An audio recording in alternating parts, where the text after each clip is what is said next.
G'day everyone, Big Aussie Prepper here, and welcome to another video. Today we're going to be talking about reasons to prep, or reasons to be prepared.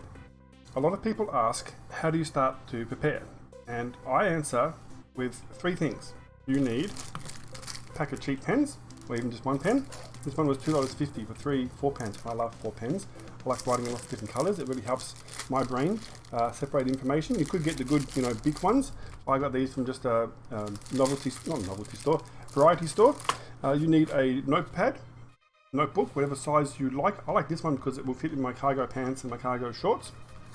At the moment, nothing in it. And finally, you need a permanent marker. This one's an unbranded one. You could go for the nice Sharpie ones. But these are great for writing on things like mason jar lids, mylar bags, pretty much anything you need to leave a semi-permanent mark on. I say semi-permanent because rubbing alcohol or hand sanitizer will quite easily remove this from those things, even put them in the dishwasher from glass or metal. Now, that's the three things you need to get started to prepare. That's it. The next thing that you will need is a reason to prepare.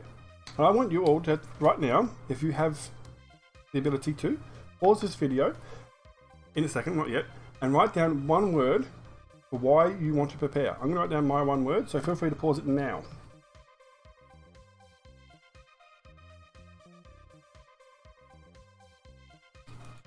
Alright, you ready?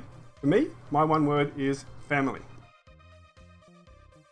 I wanted to make sure that I have things squared away from my family if something bad happens. Even something simple like it's the middle of the night and the power goes out. Kids will not handle having the lights go out too well, I can guarantee you. Although, they have some things in their room prepared. How they will handle that though is a different matter, and you should probably do some practicing. The notepad you should keep on you to make notes. Pretty simple, but turn that page over.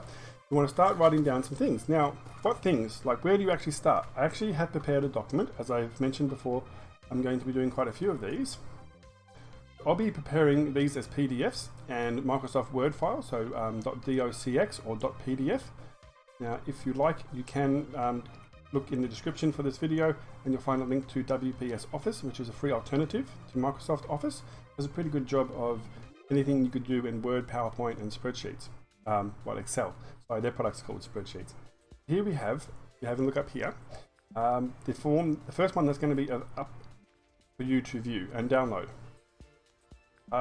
In here, the idea is that you would write your one reason to prepare. If you're printing this out, you'll be able to write in here and put this into a book is the idea. And then what you want to do, for me, it'll be family.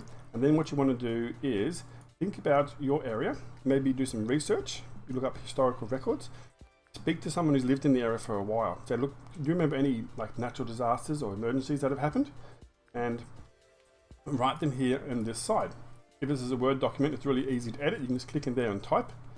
And have a think about how likely or how often these events happen, how bad the impact would be, and what is the risk level.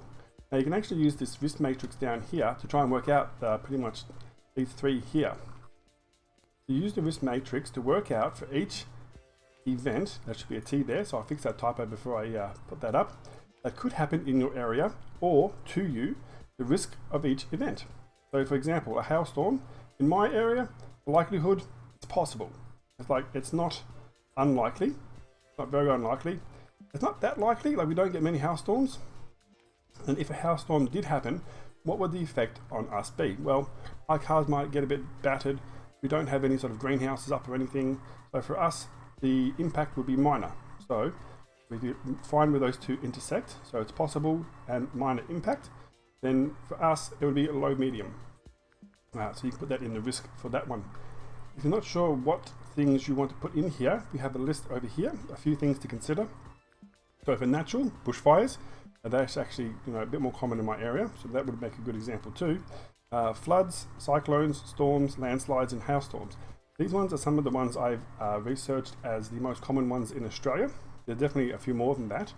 Also consider personal disasters. A utility outage, so whether that's gas, electricity. A job loss, if you have a member of the family who's not able to provide. If there's a death in the family. Home invasion, assault or illness. And there's a few blank spaces there for you to put your own thoughts in as well. So let's take fires as an example, because definitely bushfires have ravaged Australia recently and for many, many years. So bushfire in my area, I live in a fairly suburban area. However, in 2019, end of that one, we had some really bad smoke blow in actually. There was a lot of fires in eastern Victoria, and the wind for many days was blowing the smoke in. So you could even put something like breathing problems, or not necessarily the fires themselves, but the air pollution that could be a problem. You might say that bushfires are likely in your area, and if there was to come through, it could be a significant impact, or perhaps you're out further into the bush where they would be very likely and would have a severe impact. The risk one for that one would be high. The idea of this is to start thinking about what you need to prepare for. If you do this analysis and work out that there are several things that are very likely to happen and that could have a moderate, significant or severe impact, then those are things you're going to want to be prepared for. We're going to be doing a lot more videos on this channel about how you actually prepare for these things. Today we're talking about how and what. How do you prepare, or how do you get started, and what you're going to prepare for. I got it out in the end there. So how do you reduce your risks? Well, to prepare supplies, tools and knowledge to safeguard against research threats, to ensure appropriate insurance is obtained where available. Cut the word off there. Keep an eye on the news and weather emergency apps or sites. I use the BOM app for weather. There's Vic Emergencies for specific emergencies going on in Victoria. I like to keep an idea of what's going on around. And we'll be talking about those as well in an upcoming video. Practice situational awareness, being alert to your surroundings. Now that's really putting it in a very mild way. Situational awareness is a really big topic that we'll be covering once again in depth coming up soon. A few stages to preparedness. So stage 1 is working out what you're preparing for. This whole sheet basically. Stage 2, make a list of required items, required tools, knowledge, food and water to be ready for not leaving your home for. Now I should put actually before 1 week should be 72 hours, which is 3 days, and from that you can start to expand to 1 week, 1 month and then 3 months. So the form you download would have some extra things in here, like a few typos fixed and a few extra bits of information. Stage 3, starting to get a few extra items each time you go to the shops and keep a list of it. So for example, if you work out that your family eats homemade chicken breast nuggets, which I know my family loves, and for that I need 2 chicken breast fillets, and I make that maybe once every 2 weeks, and I can sort of work out from that how many chicken breast fillets I would need to put in the freezer to be ready for even 3 months supply. Although we eat more than just that in the chicken breast, that's for sure. So starting to get a few extra items. Another good example of that would be if your family eats lots of baked beans, then a couple of cans of baked beans in the cupboard.